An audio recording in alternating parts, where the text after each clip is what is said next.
Greetings and welcome back to the channel. My name is Katie, and if you saw the title of today's video, this is going to be part 2. And guys, I just want to warn you, these videos are very heavy and they are dark in nature, so warnings to y'all about that. But I think this is important stuff to talk about. This is part 2. Make sure and go see part 1 because it just got way too long. We have more evidence and we have reports coming out that Amber Heard was involved in cuddle parties that involved minors and hurting people. Please infer. Now, to a lot of you who are watching me, you've watched me for years. I've talked about this stuff for years, and I've helped be an instrumental part on making changes when it comes to YouTube about how they deal with these sort of things. And this is something I'm very passionate about. As somebody, I grew up as an entertainer in the entertainment business, and I, was exposed to a lot of weird things. I was on the path, I worked with Disney, I was on that path and trajectory like Britney Spears and Christina Aguilera and NSYNC. And I don't think the Backstreet Boys were involved. I remember because it was a big deal about Britney back then.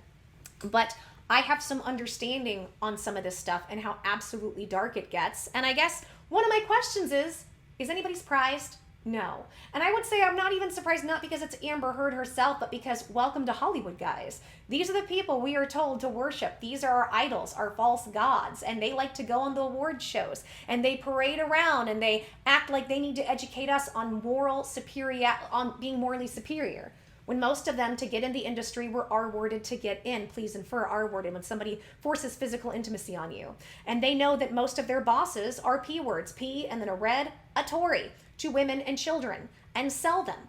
And I like that this is coming out because you guys know in my intros I talk about, we never get to hear about Jeff in an airplane and Ghislaine Maxwell sentencing, but we hear nonstop about Johnny Depp and Amber Heard. So the fact that these things are being connected and that people are talking about it, I'm happy that there's more awareness being raised. And guys, here's the other bombshell.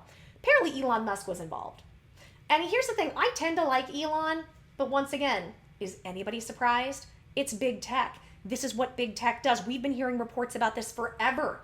It's just more evidence to what we know and what's out there. So I want to go in and dive into some insight into what is actually happening. And let me go over just a little bit of part 1, but go see the video because I'm not going to do it justice.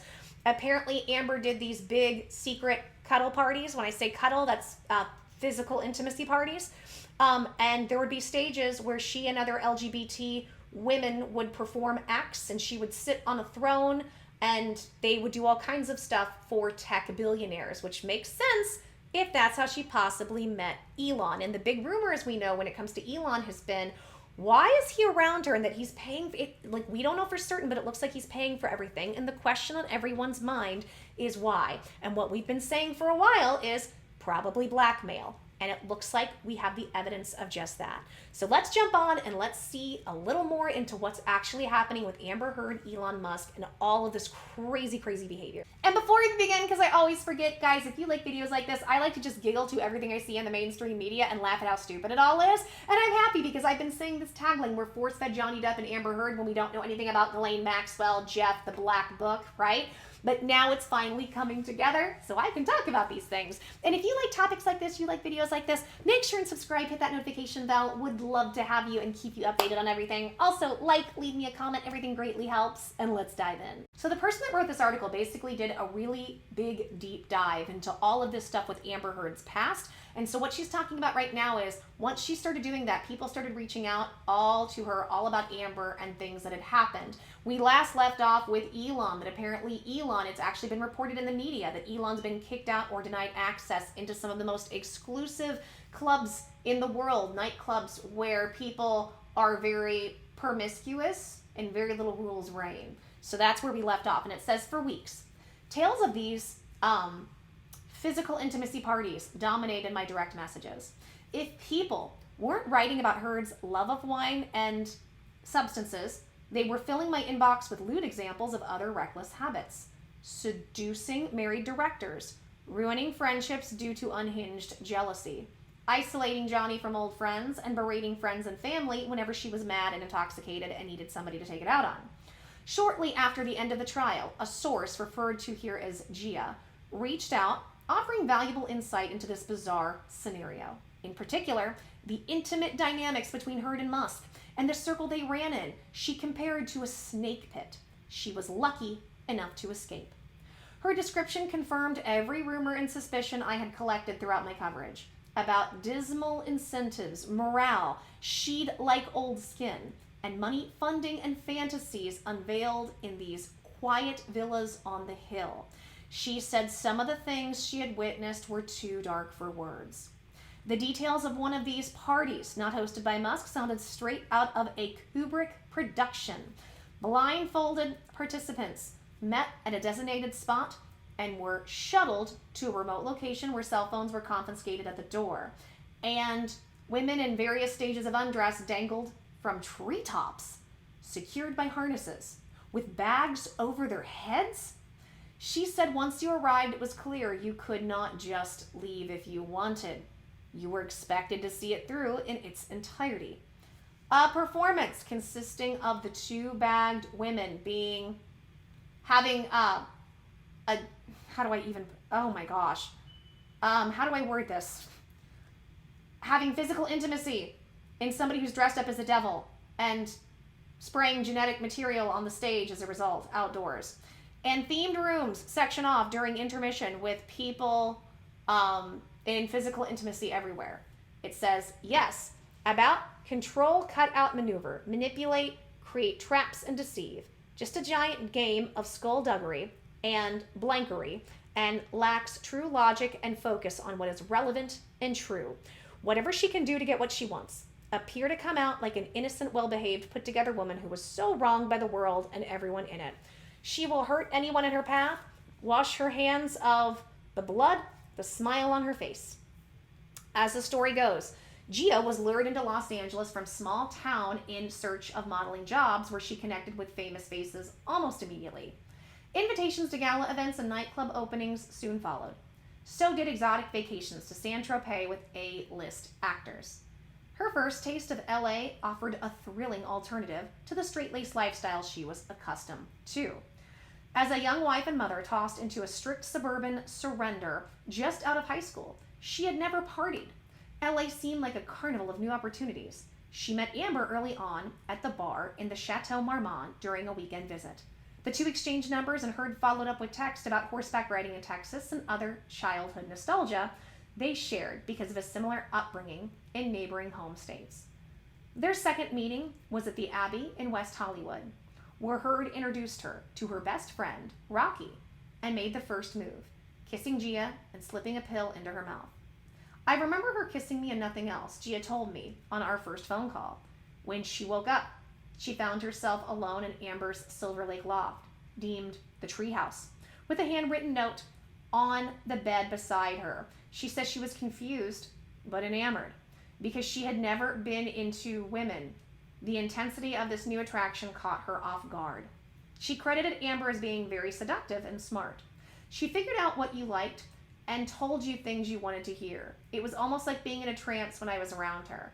Interesting, isn't that what we heard when it came to Johnny? She just takes on the personality of whoever's around to sell them whatever she's trying to sell them. And there it says, morning, had to rush out, make yourself at home, and then it's signed A, for me, I assume Amber.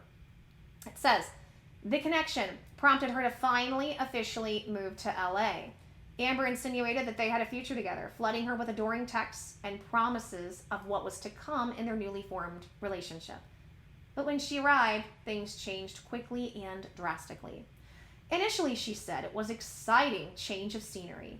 Her LA chapter was punctuated by her induction into Amber's inner circle, a stylish collective of hipster Hollywood it girls and fame-hungry starlets, mingling with young feminists, artists, and writers at the forefront of progressive LGBT culture, bonded by shared enthusiasm for heedless pharmaceutical use and nonstop partying. The cuddle party circuit came next. At the time, Gia said she had no idea who Musk was, so she was thrown off by his social awkwardness. He seemed an odd fit for Amber, who was lively and flirtatious, the center of attention in every scenario. When she questioned his offbeat mannerisms and facial tics, Amber's response was less defensive than dismissive. Something along the lines of, I know, but he's really smart. Things transpired quickly when the trio turned intimate. After Amber invited Gia to join them as a third, a routine that consisted of Musk watching her and Amber together or watching Amber and Elon be intimate. The one rule, he was not allowed to touch the other woman, but but could do that to himself while watching.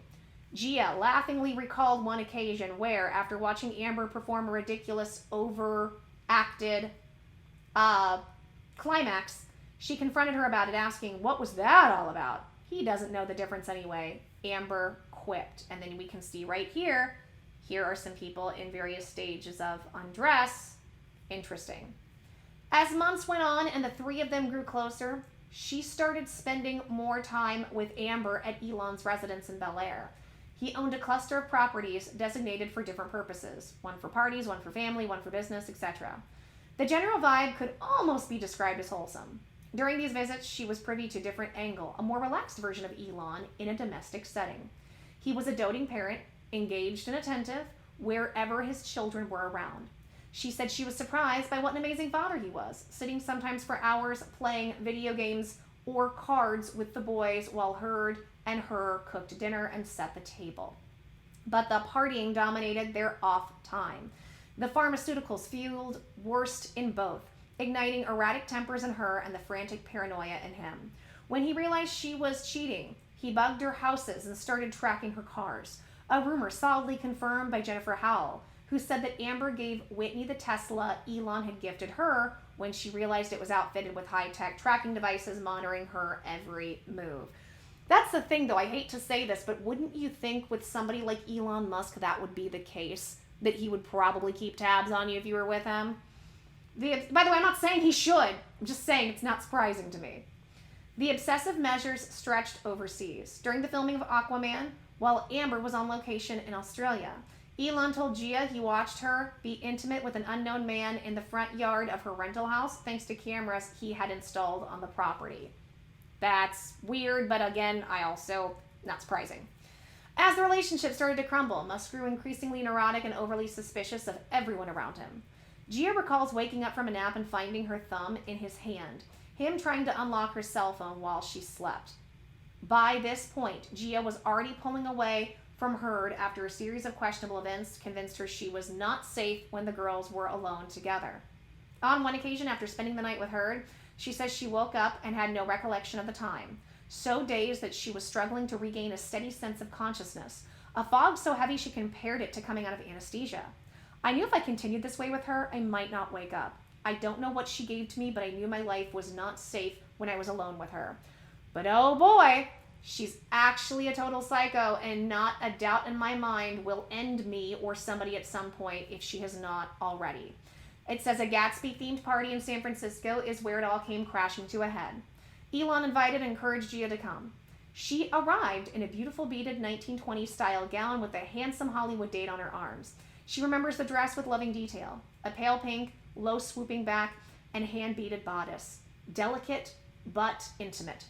She was under the impression that Amber would not be at this event. She knew Elon and she had broken up, and things had gotten increasingly ugly after her Australia incident. So she was stunned to hear her name called out from atop the staircase by Amber above, as she was greeting people at the bar below. She says that Amber, spotting the actor she brought as her date, infuriated her, triggering a physical attack in front of a room full of people. It says, "God, he was so cute, because I was into him and she flipped out that I brought a guy, especially him. Nobody's allowed to play with her toys. She didn't actually give two blanks about me. I was just one of her toys at the bottom of the toy chest, and as soon as somebody else is playing with it, they want it back. That's her." They write, "So it's about control mainly? Haha, she's like a Veruca Salt. I want it now." And it says, "She grabbed me by my neck and started slashing my dress with a wine opener like a maniac, screaming that she's going to get my neck for having intimacy with her boyfriend. It took a friend of Amber's to finally pull her off Gia and away from the bar. But the shredded dress marked an infinite end to whatever lingering infatuation still remained.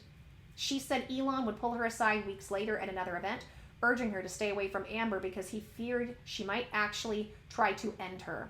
He seemed genuinely scared," she said. "I think he knew she was not well enough to do it, and she knew she would be the one to clean it up if she did." So that's where we're at with that. So apparently she, in front of a lot of people, attacked somebody that she was kind of dating, but not really dating because they brought another date, even though Amber can go and she can be with whoever she wants. Now, I don't know how true all of this is. I'm not saying this is verified, but at this point, this is kind of what I think. Is anybody surprised? And is this in the realm of possibility? Yes. Nobody's surprised. This is definitely in the realm of possibility. And I think it's very interesting. If you haven't seen it, I'm pretty sure I've already put it out there or will be coming out. The media has all of a sudden, since this information is leaking, trying to portray I called him Dronny, trying to portray Johnny Depp as some type of person who is intimately not nice to people and children, which I'm going to go into. Funny, the media isn't touching any of this stuff when it comes to Amber, and yet we're still going after Johnny, and when you actually read through the reports and what people are saying, it's mild or next to nothing. And I've said this before, when it comes to the mainstream media, typically whatever they say, I'm going to believe the opposite. And here's why. If you have somebody in your life that's constantly lying to you and gaslighting you, do you believe that person anymore? No. Do you try to even avoid being around that person because it's so dark and negative and you know they're going to manipulate you? Yes. And that's how I see the mainstream media. The mainstream media, who is very on the side of all of these billionaires and owned by these billionaires, why don't they ever talk about this stuff? Why are they suddenly concerned with Johnny Depp and anything that's even remotely mild, not even in comparison to this? And these are the things we don't hear about. These are the questions that I have, and I'm curious what you guys think, because from my perspective, something definitely doesn't smell right with all of this, and I bet it's more than what we think. And also considering we've seen pictures and videos of Amber cheating on Johnny consistently, probably cheated on Elon as reports have come out, right? And then think about it. She had his embryos after all of this, and Elon's like, I want nothing to do with her, and she saddles him with a child. This is why she will always have money or have access to money. I think the only way that could stop is if Elon came forward and outed everything. But then here's the problem. If Elon were to come forward and out everything that's happened, my concern would be, I'm not even concerned, but I think his concern is, if this is what Elon's been involved in with Amber, what else has he been involved in? And if he came out and said all this, would it just be opening the door for all of that to come out, for even worse stuff we don't know? Kind of interesting. Do you remember 2-3 years ago when those children were trapped in a cave? I can't even remember. I'm so sorry, guys. I think it was somewhere in Asia. I don't remember. Please forgive me. But they were trapped in a cave for like a week or so, right? And they didn't know if they were going to get them out. It was like underground and in water. And one of the divers, Elon said, is probably in that country because of P-word behavior. And he's like, I'll bet a bottom dollar. Now, we could argue that. I mean, does Elon know too much about that type of stuff that he can spot it? Or let's also say this, Elon's in big tech. Elon knows this stuff goes on. So I'm sure even if Elon wasn't a part of it, he's heard information. Which one is it? I would glean, and I've said this before, I would like to think on some level that Elon is kind of a good force in the world, or trying to be. But when you're at that level of success, guys, when you're at that level of money, you are going to run into the darkest parts of society. It's just going to happen. So what else is really going on with Elon that we don't know?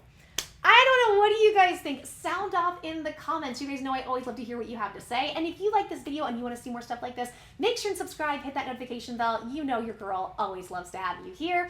And if you like this video, make sure and like and leave a comment, share. Everything greatly helps me, and I'm just grateful. Okay, guys, I think that's it for me here. Take care, lots of love, lots of blessings. Till the next video, I'm giving everybody hugs, kisses, stay safe, and as always, your girl will see you soon. Bye, guys.